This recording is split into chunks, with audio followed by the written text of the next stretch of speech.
आज हम लोगों के पास ये सवाल है लाइक ये जो सरफेस है ना आपके पास, ये सरफेस आपके पास दोनों ही सरफेस आपके पास तो कैसा है, सफिशिएंटली तो रफ है, राइट। तो ये पहले वाले जो केस में आपके पास रखा हुआ है बेसिकली तो क्या रखा हुआ है, सॉलिड स्फीयर रखा हुआ है, ठीक है। तो यहाँ पर जो भी आपके पास फ्रिक्शनल फोर्स लग रहा है ना वो सारा आपके पास कैसा फ्रिक्शन है, तो कैसा मतलब वो सारा ही आपके पास बेसिकली तो कौन से टाइप का फ्रिक्शनल फोर्स है, तो स्टैटिक फ्रिक्शनल फोर्स है, राइट। और ये दोनों ही सर्फेस अगर आप देखिएगा ना तो सफिशिएंटली तो रफ एनफ है, ठीक है। Is it true? तो क्योंकि v is equal to omega r तो शुरू में आपके पास है ही सही, तो 0 बराबर 0 है ही, तो वो तो कोई दिक्कत है नहीं।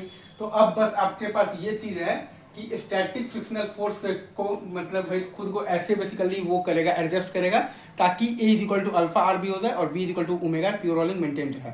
अब बस आपके पास ये है कि स्टैटिक फ्रिक्शनल फोर्स जो है वो बेसिकली तो खुद को ऐसे एडजस्ट करेगा ताकि a is equal to alpha r मतलब कि r भी हो जाए और v is equal to omega pure rolling maintain रहे, राइट।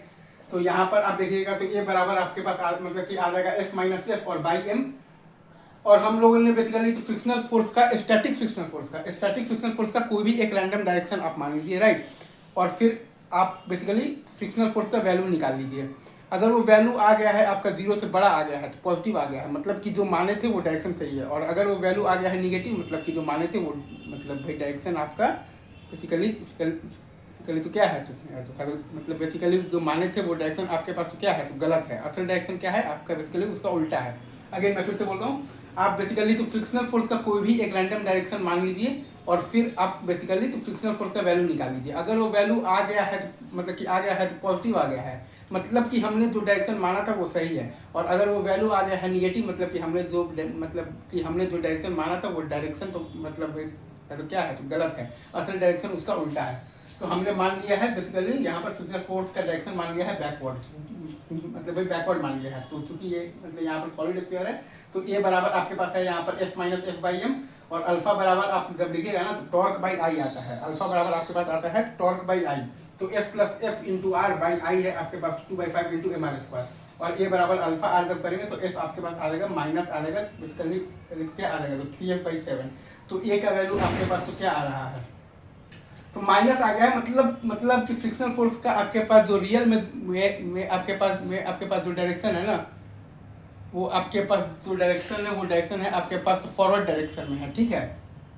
तो आपके पास एक्सीलरेशन का वैल्यू आ गया है आपके पास 10f/7m और अल्फा आ गया है आपके पास 10f/7m। तो ऐसे ही आप अगर ये देखिएगा हॉलो वाले के केस में देखिएगा ना, हॉलो स्फीयर के केस में अगर आप देखेंगे तो बी आपके पास ए आ जाएगा f minus F by M और अल्फा आ जाएगा आपके पास टॉर्क बाई आई, मतलब कि f plus F into are by आ जाएगा आपके पास बेसिकली यहाँ पर तो क्या आ जाएगा, तो 2/3 इंटू एम आर स्क्वायर। और फिर हम लोग यहाँ पर लगा दिए हैं ए बराबर अल्फा, तो वहाँ से आपके पास f का वैल्यू आ गया है माइनस ऑफ दी तो f/5, तो ए एक्सलेशन। अच्छा यहाँ भी f का वैल्यू निगेटिव आ गया है, मतलब कि हमने जो डायरेक्शन माना था वो डायरेक्शन नहीं है। असल में डायरेक्शन बेसिकली यहाँ पर क्या है, फॉरवर्ड डायरेक्शन है, ठीक है। तो माइनस ऑफ दी आया है ना, मतलब कि अपने पास क्या आया है, तो f/5। तो यहाँ पर भी आपके पास माइनस में आया था तो 3f/7 आया था, मतलब भाई तो ये डायरेक्शन है आपके पास स्टैटिक फ्रिक्शनल फोर्स का, ये सही है। और यहाँ पर अगर आप देखिएगा तो स्टैटिक फ्रिक्शनल फोर्स का डायरेक्शन आपके पास है f/5 है, ये सही है कैसा, इज इट ट्रू? हेलो। तो आपके पास जब आप देखिएगा ना तो एक्सीलरेशन आपके पास क्या आ जाएगा, 6f और बाई आ जाएगा आपके पास 5m। तो अल्फा आपके पास क्या आ जाएगा 6f बाई आ जाएगा आपके पास 5m। ये सही है क्या, ये छापे दो, ठीक है।